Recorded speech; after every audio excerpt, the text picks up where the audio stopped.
अर्जुन के लौट आने से मेरी जिंदगी पर कोई असर नहीं पड़ा। मैंने उसकी आंखों में पछतावा देखा था, मगर वो पछतावा मेरे लिए कोई मायने नहीं रखता था। मैंने जो दर्द झेला था, वो अब मेरी ताकत बन चुका था। अर्जुन गांव में कुछ दिन और रुका। शायद उसे लगा कि मैं पिघल जाऊंगी, कि मैं उसके लौट आने को एक नई शुरुआत समझूंगी। मगर मैं अब वो भोली भाली रूपा नहीं थी, जो उसकी मीठी बातों में बह जाए। अब मैं अपने फैसले खुद लेने वाली लड़की थी। एक दिन उसने मुझसे आखिरी बार मिलने की कोशिश की। स्कूल के बाहर खड़ा होकर बोला, रूपा, मैं चाहता हूं कि तुम मेरे साथ शहर चलो। इस बार मैं वादा करता हूं कि तुम्हें कभी नहीं छोड़ूंगा। मैंने उसकी बात सुनी, फिर हल्की मुस्कान के साथ जवाब दिया, अर्जुन, तुम्हारी दुनिया में प्यार सिर्फ वादों में होता है, मगर मेरी दुनिया में ये भरोसे से बनता है।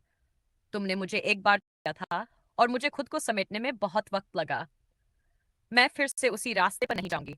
उसकी आंखों में आंसू थे, मगर मैं अब उसके जाल में फंसने वाली नहीं थी। मैंने अपना स्कूल, अपना सम्मान और सबसे बढ़कर खुद को पाया था।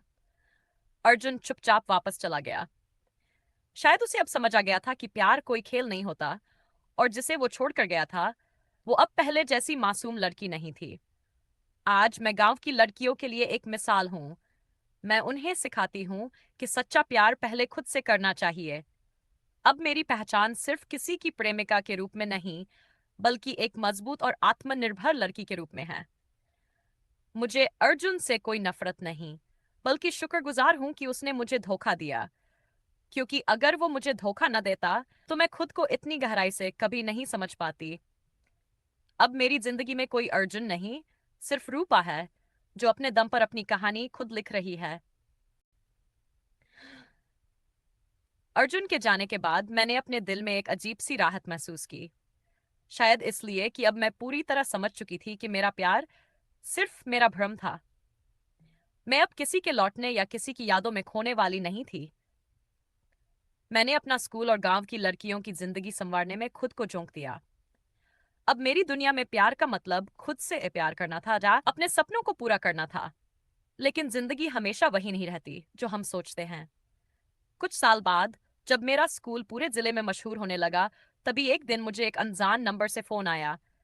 आवाज सुनी तो दिल एक पल के लिए रुक गया। अर्जुन था। रूपा, मैं तुम्हें देखना चाहता हूँ, एक बार मिलोगी? उसकी आवाज थकी हुई, कमजोर और टूटी हुई लग रही थी। पहले तो मुझे गुस्सा आया। क्या उसे अब मेरी याद आ रही थी? जब मैंने खुद को समेट लिया, जब मैं अपनी जिंदगी में खुश थी, तब उसे अचानक से मेरा ख्याल क्यों आ गया? मगर फिर मैंने सोचा, मैं अब वही रूपा नहीं थी जो किसी से भागती थी। मैंने फोन पर ही जवाब दिया, अर्जुन, अब मेरी जिंदगी में तुम्हारे लिए कोई जगह नहीं बची। मैं अपनी नई दुनिया में खुश हूं, जहां तुम्हारी जरूरत नहीं। वो कुछ देर चुप रहा, फिर धीमी आवाज में बोला, रूपा, मैं अब जिंदगी और मौत के बीच खड़ा हूं। सब कुछ खो चुका हूं, परिवार, पैसा, दोस्त। शहर की रंगीन दुनिया ने मुझे धोखा दिया, जैसे मैंने तुम्हें दिया था। अब अकेला हूं, बीमार हूं, शायद अब ज्यादा दिन नहीं बचे, इसलिए तुमसे माफी मांगना चाहता हूं। मुझे समझ नहीं आ रहा था कि मैं क्या महसूस करूं, दया, गुस्सा या कुछ और।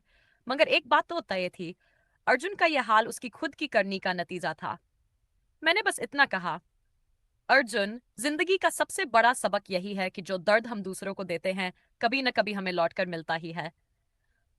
तुमने जो किया, उसका फल तुम्हें मिल रहा है। अब मैं तुम्हारी जिंदगी का हिस्सा नहीं हूं। अपने गुनाहों की माफी खुद से मांगो, मुझसे नहीं। और फिर मैंने फोन काट दिया। उस दिन मुझे एहसास हुआ कि मैंने अर्जुन से कभी बदला नहीं लिया, मगर उसकी जिंदगी ने खुद ही उसे सबक सिखा दिया। मैं आज भी गांव में हूँ, अपनी लड़कियों को पढ़ा रही हूँ, उन्हें मजबूत बना रही हूँ। अब मेरे पास कोई अधूरी कहानी नहीं, बल्कि एक नई कहानी है, जिसमें मैं नायक हूँ और मेरी जिंदगी सिर्फ मेरी है। अर्जुन मेरी कहानी का हिस्सा था, लेकिन मेरी तकदीर नहीं। अगर आपको ऐसी कहानियां पसंद आती हैं तो हमारे चैनल को सब्सक्राइब करें, लाइक और शेयर जरूर करें।